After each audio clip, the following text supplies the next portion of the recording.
Bali-balita po nitong weekend na naglabas na nga ng arrest warrant ang International Criminal Court laban kay dating Pangulong Rodrigo Duterte para sa kasong crimes against humanity dahil sa drug war ng kanyang administrasyon.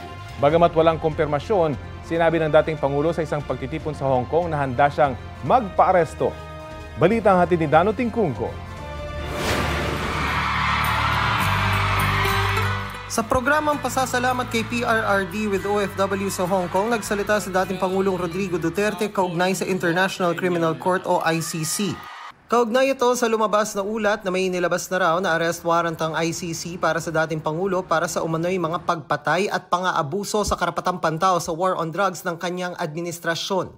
May mga lumabas na espekulasyon online na naroon na raw siya para takasan ng arrest warrant. Nakita ninyo na patong-patong ang kaso ko, sa totoo lang, baka ang balita ko, may warrant daw ako pag... Hindi, totoo. Yung sa ICC or something, matagal na akong hinahabol ng mga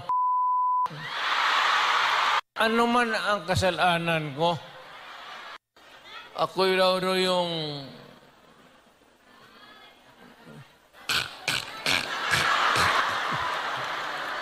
ito ganito na lang.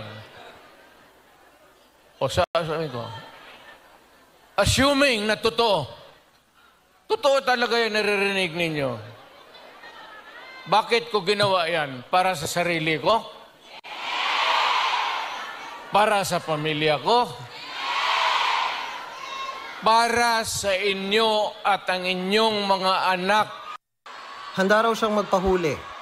Okay lang, tatanggapin ko yan.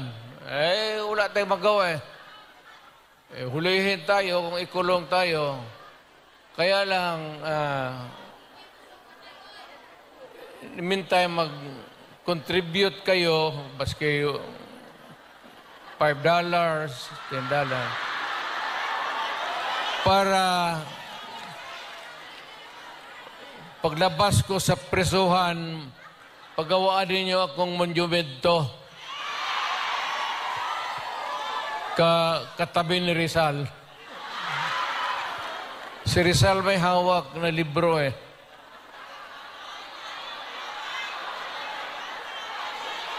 Akin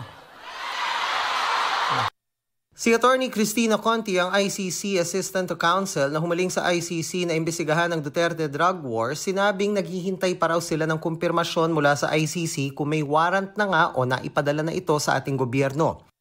Sabi ni Presidential Communications Office Secretary Jay Ruiz, handa ang gobyerno sakaling may inilabas ngang arrest warrant para sa dating Pangulo. Paglilinaw ni Palace Press Officer Undersecretary Attorney Claire Castro, wala pang kumpirmasyong may nilabas ng arrest warrant. Pero kapag humingi raw ng tulong ang Interpol, kailangan daw sumunod ng Pilipinas. Wala pa rin impormasyon ng PNP sa ICC warrant at House Quad Committee na nag-iimbestiga sa drug war. Gayon din ang Office of the Solicitor General na ipinaubaya na rin sa DFA ang pagsagot sa issue. Tinawag ni dating Chief Presidential Legal Counsel Salvador Panelo na fake news ang pagtakas daw ni Duterte sa Hong Kong. Dano Tingkungko, nagbabalita para sa GMA Integrated News.